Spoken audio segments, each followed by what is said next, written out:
I feel like you see into the future in a very unique way. You people here at the office, your co-founders and so on. And so I'm just trying to wonder, what is something insane today that you believe will happen soon enough and people are just going to be in shock?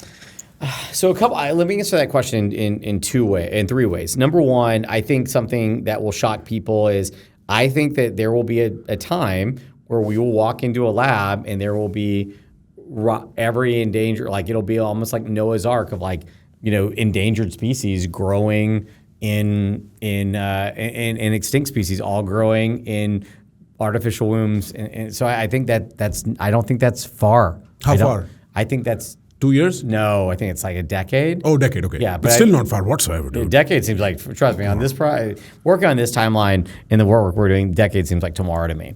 And so I think that's one thing. Another thing that I think we'll see is I think there's a bunch of animals that people don't even know. Like one of my favorite animals, which we have to have the artificial womb in order to do, that we cannot currently do, is a Steller sea cow. It's a manatee or dugong that's the size of a whale. It's just a massive, but it's like super docile. Like everyone in the world would love that animal. Like it's hard to hate that animal. It's right? like dolphins. Yeah, it's like a super manatee that's like just this giant, fat, slow swimming thing, right?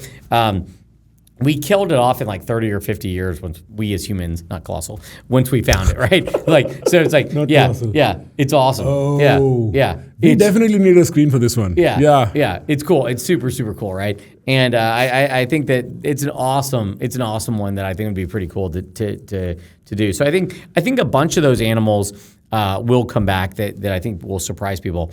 And then, a third thing is I think that synthetic biology and AI and eventually things like quantum all will come together, and who knows what we'll be able to create. Like George and I have this weird vision, which is like, what if we could start a plant company and engineer like a tree to grow into a tree? Like, could you engineer the tree to grow in a way where it's like a tree house where you've got things like where you've got like built-in bioluminescence for like fungi for the lighting, and could you build a structure that you could like live in? Like could we get like not, and maybe this was us just going too crazy, but talking about like living with nature, could we use technology to integrate more with nature? Like it's a little bit weird. No, I figure. So like a tree that automatically becomes a house that you can live in. Yeah. You're basically building Avatar at that point. Yeah. Could you do that? I think you could. So I mean, eventually, not today. I get it. But I think that we as humanity will have that tech stack. Like, how do you get to the CAD software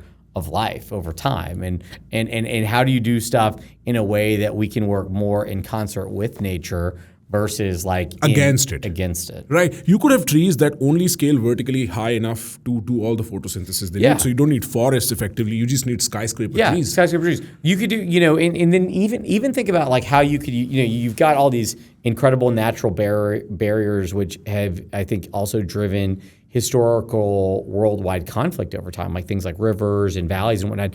What if you had trees that were like the size of, or the size of redwoods or bigger, but they were like the strength of them was like titanium level? You could have, a wall of forest between some of these countries that have conflict, and then, there's no way people are going to march tanks in there, right? And so I think, crazy. So I think there's all kinds of like weird applications to this. Like could you build sentinel plants that respond, to different environmental pressures or chemical signatures? And so I think there's all these things that synthetic biology in this category. If you take away de-extinction and you take away the species preservation components, I think this kind of horizontal tech stack is going to be pretty helpful to solving some really hard challenges.